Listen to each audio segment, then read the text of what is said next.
Hello, my name is Andrea Lee, and I teach in the International Business Department at Konkuk University Glocal campus, which is located in Chungju, South Korea. Thank you so much for attending this presentation on the human rights violations in the North Korean education system.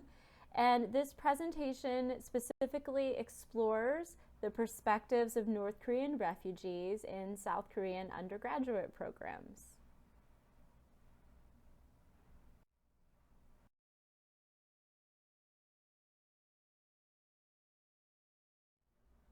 So just a little personal background information about myself. I have some volunteer experience working with North Korean refugees in South Korea. I've also worked with charity organizations and NGOs to assist North Korean refugees in South Korea and also North Korean refugees on the modern Underground Railroad, primarily in China and some countries in Southeast Asia. I also had the chance to travel to North Korea in 2008. I've also developed some education programs for North Korean refugees and specifically programs related to English education in South Korea.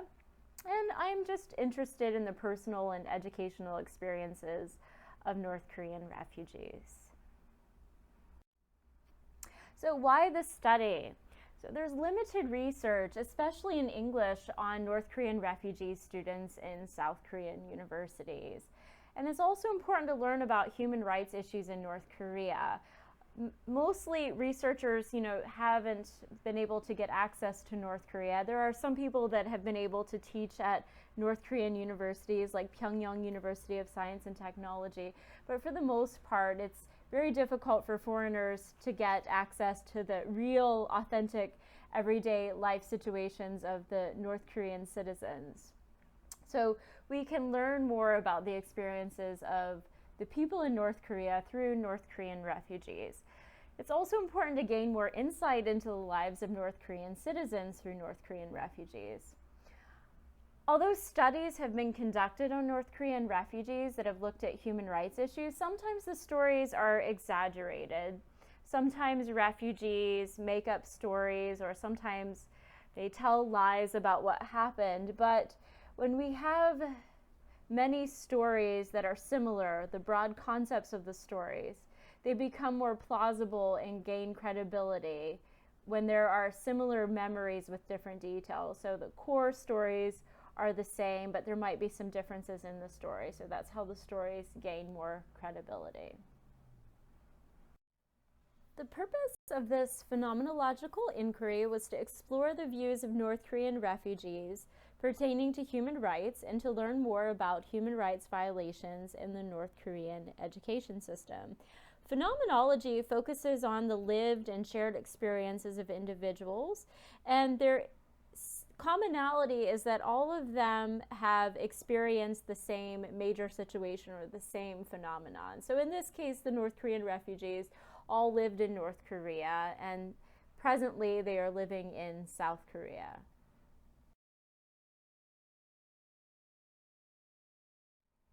And the research questions of the study. The first question: what primary themes emerged from the educational life experiences of North Korean refugees when they lived in North Korea? And the second question: how did human rights violations influence the educational life experiences of North Korean refugees when they lived in North Korea?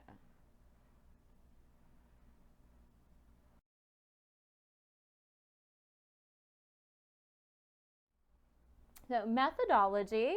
So this is a phenomenological study rooted in the work of Mustakis. The first thing that I did when I was planning my research was to think about my biases. Since I've spent a lot of time working with North Korean refugees, I had some biases. So I wanted to bracket out and think about my biases so that they didn't affect the research process. So I thought about my volunteer experiences and the work I've done educating North Korean refugees, and I really wanted to think about those critically so that I didn't let my feelings and ideas influence the research. Sampling, I used propulsive and snowball sampling. I started with a pilot participant, and I'll call him John. I knew John when I was teaching at a university in South Korea, who's one of my students. I used him as the pilot participant, and he recommended some other participants for the study, and I was able to find more participants through snowball sampling. There were 15 participants, including John, the pilot participant.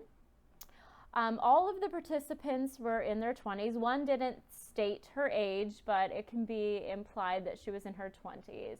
So all in their 20s, and all of them university students in South Korea.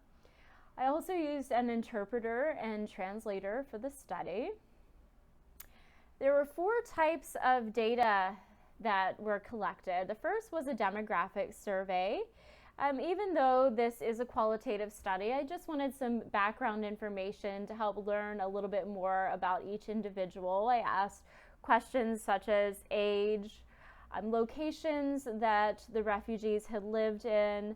I also asked about some of their experiences in South Korea, what types of jobs they've had, more information about their educational background, and other key facts and information about their lives.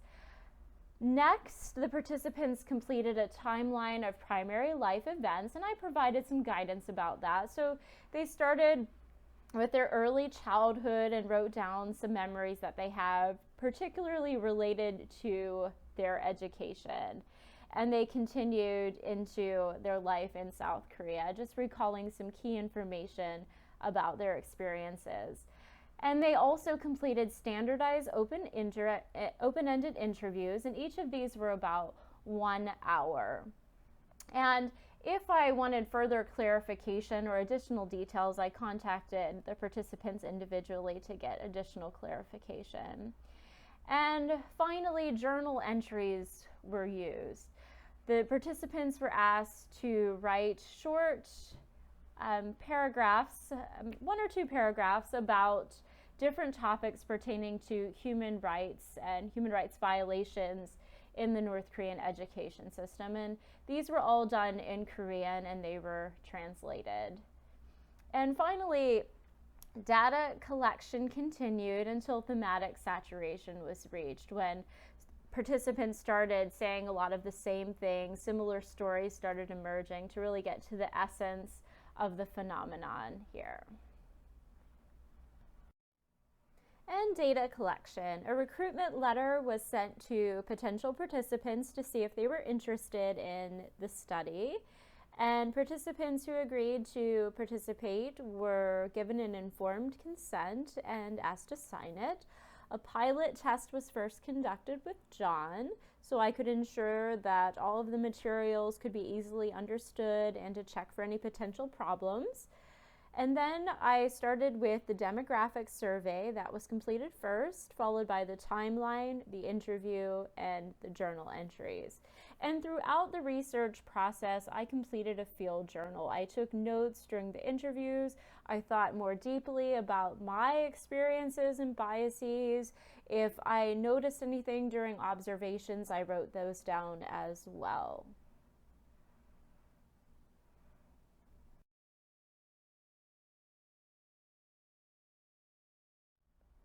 And data analysis.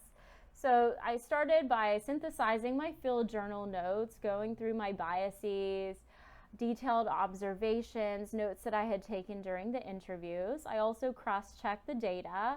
So I made sure, what the participants wrote in their demographic survey matched what they had in their timelines. I made sure the stories matched between the journal entries and the interviews and the timelines, just to make sure all the information was correct.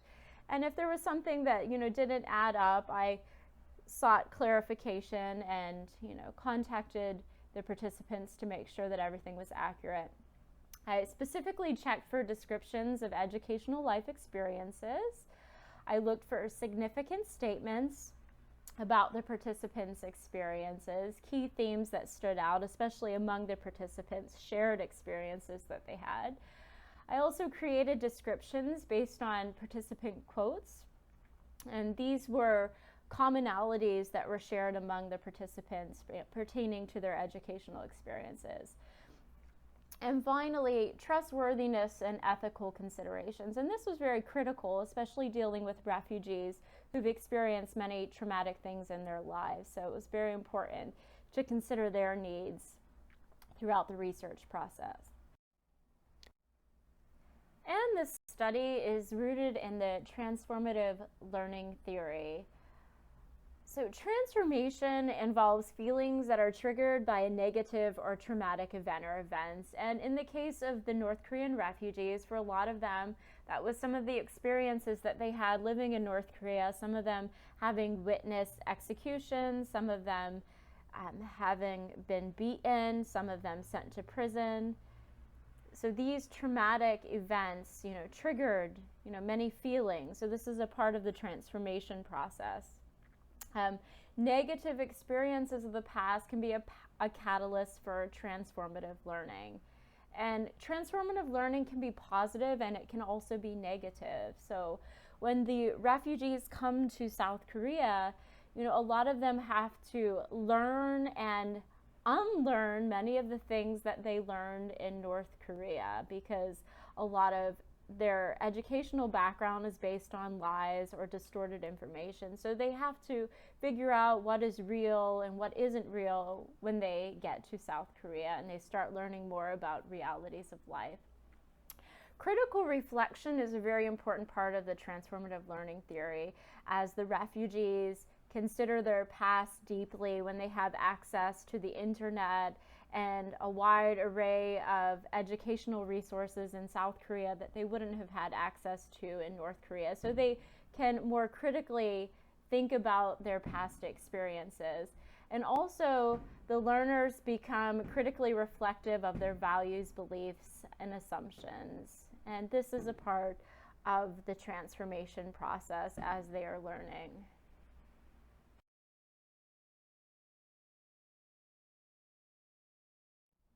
So the results. The participants were asked to define human rights, what human rights means to them. And the most common definition was basically the right of humans to live freely without many restrictions. Some of the participants talked about major atrocities, but most focused on human rights issues that impacted their daily lives. So we had some examples about famine, prison camps, beatings, torture, but most of the participants talked about basic things in their life, such as being able to talk freely about issues without fear of going to prison, or being able to move freely in North Korea without government permission, just everyday issues in their lives, being able to do things freely in their day-to-day lives. And these are some quotes that I pulled about what are human rights. And here are the examples. People having respect for one another. All people having the chance to succeed. People having access to media that's not controlled by the government. And being able to speak openly and to criticize the government without fear of imprisonment. And the next section, human rights violations in North Korea pertaining to the education system. So the common themes that emerged in this section, all education revolves around the Kim family, Kim Il-sung, Kim Jong-il, and the present leader, Kim Jong-un. Poverty and extreme hardship. Students talked about so much widespread poverty that it's difficult to attend school and focus because of hunger. Some students talked about having to go gather supplies for the military during the school day, and there was often low attendance because of the need to focus on survival rather than education. And also regular participation in self-criticism sessions. Students and members of society must participate in criticism sessions and discuss the faults of other people. The participants were asked to discuss their current perspectives of human rights in North Korea now that they live in South Korea. And common answers, the North Korean people do not know human rights because they don't have access to a lot of outside information. So they're not really aware of what human rights really are. Also, lack of foreign awareness about North Korean human rights violations. So they mentioned that the international community should be more aware of North Korean human rights violations and also learn more about everyday life in North Korea. And finally, the severity of North Korean human rights violations, especially in relation to prison camps, torture, executions, pervasive poverty.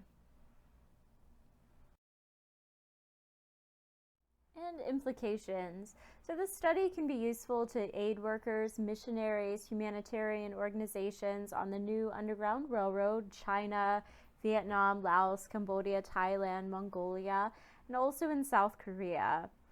Also, it's important to research North Korean refugees so that changes can be better made to assist other North Korean refugees, incoming refugees to South Korea, so that policies can be made to better assist them in the assimilation and adaptation process in South Korea, and to better meet their needs in the educational system.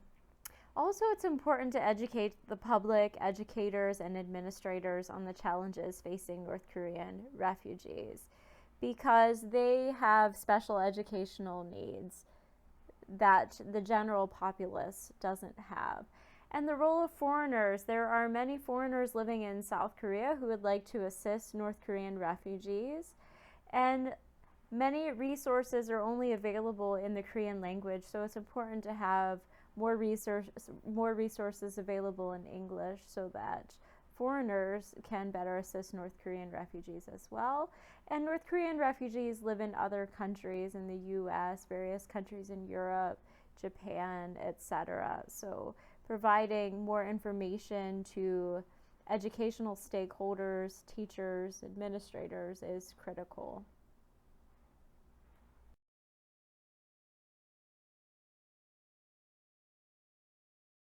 And finally, the conclusion. So this research highlights the essence of the participants' experiences and perceptions related to human rights issues in North Korea. I specifically focused on commonalities and common themes among the participants, and this really led to the essence, the overall experience of the participants pertaining to human rights violations in North Korea. Also, it's important to learn more about the human rights experiences and perceptions of North Korean refugees as they adapt in South Korea, and also very important for new North Korean refugees arriving in South Korea. So we can learn a lot from the present North Korean refugees living in South Korea to create a better lifestyle for incoming North Korean refugees. Future research should focus on a larger number of participants who've lived in various parts of North and South Korea. This study was limited to participants who had lived in the northeastern part of North Korea and was a little limited in terms of where the refugees lived in South Korea. And future research can also examine human rights violations of North Korean refugees in transit countries such as China or nations in Southeast Asia. And finally, quantitative data would be useful, especially in reaching a larger number of North Korean refugees in South Korea.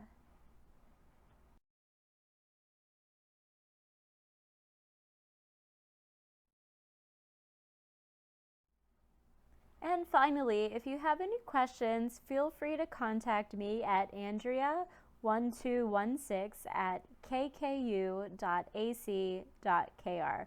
Thank you so much for taking the time to listen to this presentation. Have a wonderful day. Bye-bye.